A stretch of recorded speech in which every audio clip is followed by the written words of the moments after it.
Hello दोस्तों, तो आज हमारा क्लास 10th हिस्ट्री का लेक्चर नंबर 10 है, यानी कि 9 क्लास हो चुका है। आज 10वां क्लास है और चैप्टर 1 चल रहा था। तो चलिए देखते हैं आज का टॉपिक क्या है। हमने पिछले क्लास में देखा था यूनान के स्वतंत्रता कैसे मिला। उसी प्रकार से एक हंगरी देश है, तो हंगरी के बारे में आज जानेंगे कि इसको कैसे स्वतंत्रता मिला। तो सबसे पहली बात कि हंगरी पर ऑस्ट्रिया का प्रभुत्व था, यानी कि हंगरी पर किस देश का अधिकार था, तो ऑस्ट्रिया का अधिकार था। हंगरी की राजधानी कहाँ था, तो बुडापेस्ट था। कहाँ था, बुडापेस्ट था। हंगरी में 1848 के आंदोलन का नेतृत्व कोसुत और फ्रांसीसी डीक के द्वारा किया गया। मतलब 1848 में जो हंगरी में आंदोलन हुआ उसके नेता कौन थे, तो कोसुत और फ्रांसीसी डीक के द्वारा किया गया। ठीक है, और वहां पर आंदोलन कब हुआ, तो 1848 में।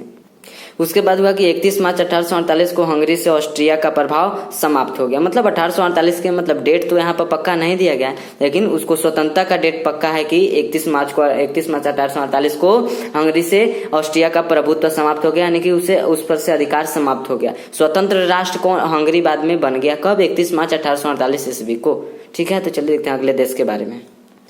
अगला देश है पोलैंड। तो पोलैंड पर रूस का प्रभुत्व था। पोलैंड पर किसका प्रभुत्व था, तो रूस का प्रभुत्व था, यानी कि पोलैंड पर किसका अधिकार था, रूस का अधिकार था। 1830 में भी रूस से स्वतंत्रता के लिए 1830 में क्या किया, रूस से स्वतंत्रता के लिए ये पोलैंड क्या किया, स्वतंत्रता के लिए आंदोलन हुआ, यानी कि पोलैंड क्या किया, आंदोलन किया। परंतु रूस ने पोलैंड के विद्रोह को दबा दिया।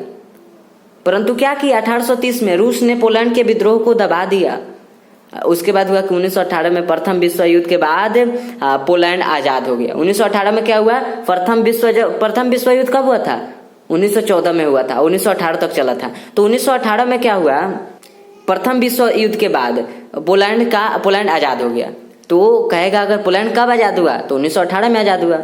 कब आजाद हुआ, मतलब किस चीज के काल में आजाद हुआ, तो प्रथम विश्व युद्ध के बाद आजाद हुआ। ठीक है, तो यही है।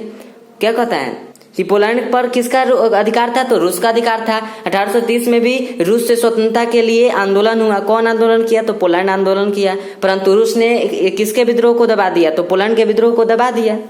1918 में प्रथम विश्व युद्ध के बाद पोलैंड आजाद हो गया। 1918 में क्या हुआ कि पोलैंड के विद्रोह के 1918 में प्रथम विश्व युद्ध के बाद पोलैंड आजाद हो गया। बस यही जानना है, कहाँ ज्यादा है।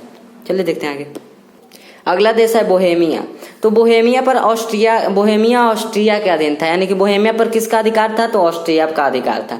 बोहेमिया में बहुसंख्यक जनता, यानी कि अधिक जनता चेक प्रजाति की थी। बोहेमिया में अधिक जनता किस प्रजाति की थी, चेक प्रजाति की। क्वेश्चन पूछेगा बोहेमिया में किस प्रजाति की संख्या अधिक है, तो बहुसंख्यक प्रजाति की संख्या अधिक है। नहीं, ऐसे नहीं। बोहेमिया में किस जनता की, मतलब किस जाति की प्रजाति की संख्या अधिक है, तो चेक प्रजाति की संख्या। किस प्रजाति की संख्या, चेक प्रजाति की संख्या अधिक है। कहां पर, बोहेमिया में। ऑस्ट्रिया बोहेमिया को स्वायत्तता देने की मांग को स्वीकार लिया, परंतु आंदोलन हिंसात्मक होने के कारण इसे कुचल दिया। हिंसात्मक कहने का अर्थ है कि किसी को मारना ही हिंसा कहलाता है। तो वही आंदोलन जो हुआ ना, वो हिंसात्मक था, इसी के लिए क्या किया, कुचल दिया। कौन कुचला, तो ऑस्ट्रिया ने कुचल दिया। ऑस्ट्रिया बोहेमिया को स्वायत्तता देने के लिए, मतलब स्वतंत्रता देने को स्वीकार कर लिया था, लेकिन मतलब परंतु आंदोलन हिंसात्मक होने के कारण, यानी कि आंदोलन में क्या हुआ, जब आंदोलन हो रहा था उस समय मारा जा रहा था। मारने को ही हिंसा कहते हैं, तो हिंसात्मक होने के कारण इसे कुचल दिया गया। ठीक है, तो ये बोहेमिया देश का काम था। चलिए आगे देखते हैं। लास्ट जो है वह है राष्ट्रवाद के उदय के प्रभाव।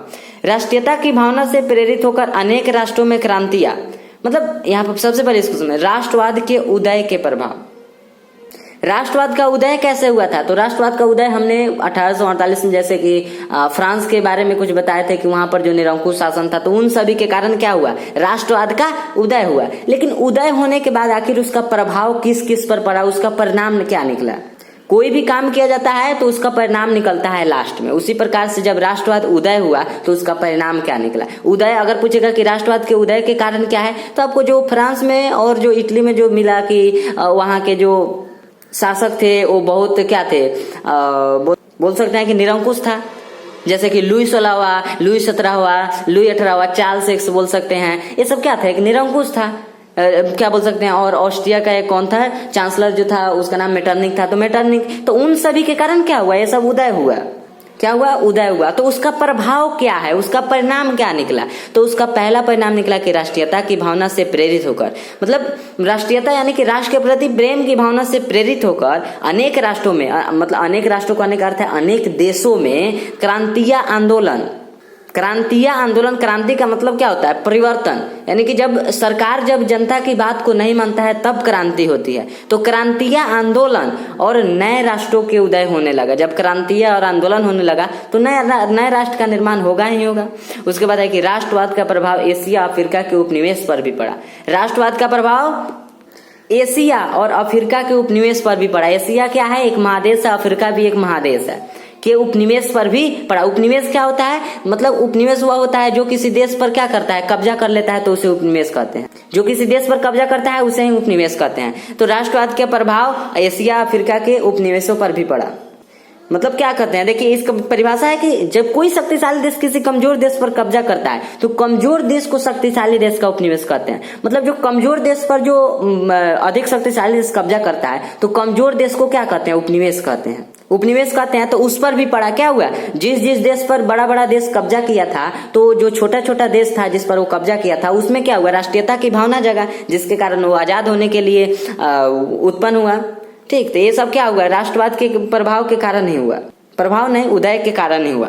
राष्ट्रवाद के विकास से प्रतिक्रियावादी शक्तियों और निरंकुश शासक प्रभाव कमजोर कर दिया। मतलब राष्ट्रवाद यानी कि देश के प्रति प्रेम की विकास को लेकर, यानी कि देश के प्रति प्रेम जब होने लगा तो और उसका जब विकास होने लगा, अधिक से अधिक लोगों में उत्पन्न होने लगा, तो प्रतिक्रियावादी जो शक्तियां था और जो निरंकुश शासक था उसका प्रभाव कमजोर कर दिया। ठीक, उसका प्रभाव क्या किया, कमजोर कर दिया। और उसके बाद है कि राष्ट्रवादी प्रकृति को बढ़ावा दिया, यानी कि जिसके प्रति प्रेम की भावना था राष्ट्रवादी, उसके मतलब जिस व्यक्ति के प्रति प्रेम की, अपने देश के प्रति प्रेम की भावना था उसके अंदर वो प्रकृति था को बढ़ावा दिया। मतलब कह सकते हैं कि जिसके प्रति जो देश के प्रति जिस व्यक्ति में देश के प्रति प्रेम की भावना था उसको बढ़ावा कौन दिया, राष्ट्रवाद के उदय। और उसके बाद कह सकते हैं कि भारत भी यूरोपीय राष्ट्रवाद से प्रभावित हुआ। हम भारत पर कौन अधिकार किया था, इंग्लैंड अधिकार किया था। तो भारत पर भी किसका प्रभाव पड़ा, यूरोपीय राष्ट्रवाद का प्रभाव पड़ा। यूरोपीय यानी कि यूरोप क्या है, एक महादेश है, तो वहां पर जितने भी देश में जो राष्ट्रवाद की भावना जगा उसका प्रभाव हमारे भारत देश पर भी पड़ा। तो फिर ये क्या रहा, तो ये सब राष्ट्रवाद के परिणाम निकला, प्रभाव कह सकते हैं, फिर परिणाम कह सकते हैं। ठीक है, ये सब क्या है, तो ये सब परिणाम है। ठीक है, और चलिए एक बार शुरू से देख लेते हैं क्या क्या आज पढ़े। सबसे पहले हम लोगों ने हंगरी देश के बारे में जाना, जिसमें हंगरी पर किसका प्रभुत्व था, तो ऑस्ट्रिया का प्रभुत्व था, यानी कि ऑस्ट्रिया का अधिकार था। हंगरी की राजधानी बुडापेस्ट था। 1848 में एक आंदोलन हुआ जिसके नेतृत्व कौन कौन किया, तो जिसका नेतृत्व कोसुथ और फ्रांसीसी डिक के द्वारा किया गया था। उसके बाद उसको आजाद कब किया गया, मतलब ऑस्ट्रिया हंगरी को कब आजाद किया, तो 31 मार्च 1848 को हंगरी से ऑस्ट्रिया का प्रभुत्व समाप्त हो गया, यानी कि आजाद कर दिया ऑस्ट्रिया। ठीक है, तो ये तो हंगरी देश के बारे में था। चलिए आगे देख लेते हैं एक बार। उसके बाद है पोलैंड देश के बारे में। पोलैंड पर किसका प्रभुत्व था, तो पोलैंड पर रूस का प्रभुत्व था। 1830 में भी रूस से स्वतंत्रता के लिए आंदोलन हुआ, परंतु रूस ने पोलैंड के विद्रोह को क्या किया, दबा दिया। 1830 में जब क्या किया, पोलैंड ने अपनी स्वतंत्रता के लिए आंदोलन किया तो रूस ने उसके विद्रोह को दबा दिया, आंदोलन को दबा दिया। उसके बाद 1918 में प्रथम विश्व युद्ध के बाद पोलैंड आजाद हुआ। मतलब जब पोलैंड क्या करता था, एक आंदोलन करता था, तब रूस दबा देता था। इसीलिए 1918 समझ सकते हैं, 1830 में कहाँ 1918 समझ सकते हैं। प्रथम विश्व युद्ध के बाद पोलैंड आजाद हुआ। उसके बाद एक और देश है जिसका नाम है बोहेमिया। तो बोहेमिया ऑस्ट्रिया के अधीन था। बोहेमिया किसके अधीन था, तो ऑस्ट्रिया के अधीन था, यानी कि बोहेमिया पर ऑस्ट्रिया का प्रभाव था, अधिकार था। बोहेमिया में बहुसंख्यक जनता चेक प्रजाति की थी। मतलब बोहेमिया में अधिक जनसंख्या किस प्रजाति की थी, चेक प्रजाति की थी। उसके बाद है कि ऑस्ट्रिया बोहेमिया को स्वायत्तता देने की मांग को स्वीकार लिया, परंतु आंदोलन हिंसात्मक होने के कारण इसे कुचल दिया। कौन कुचला, तो बोहेमिया नहीं, कौन कुचला, ऑस्ट्रिया ने कुचल दिया। क्यों, क्योंकि वहां पर हिंसात्मक कार्य अधिक होने लगा, यानी कि मारने का काम अधिक होने लगा। ठीक है, तो ये सब रहा है बोहेमिया के बारे में।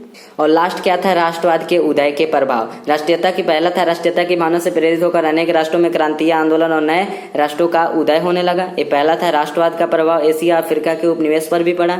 ठीक है, इस पर भी पड़ा। और राष्ट्रवाद के विकास से प्रतिक्रियावादी शक्तियों और निरंकुश शासक का प्रभाव कमजोर कर दिया। किसका प्रभाव कमजोर कर दिया, तो प्रतिक्रियावादी जो भी लोग थे और जो निरंकुश शासक थे उन सभी का प्रभाव क्या किया, कमजोर कर दिया। मतलब प्रभाव क्या है, जनता पर जितना भी प्रभाव था उसको कमजोर कर दिया। उसके बाद है कि राष्ट्रवादी प्रकृति को बढ़ावा दिया। भारत भी यूरोपीय राष्ट्रवाद से प्रभावित हुआ। ठीक है, तो चलिए मिलते हैं कल की क्लास में। कोई डाउट हो तो अवश्य कमेंट करिए।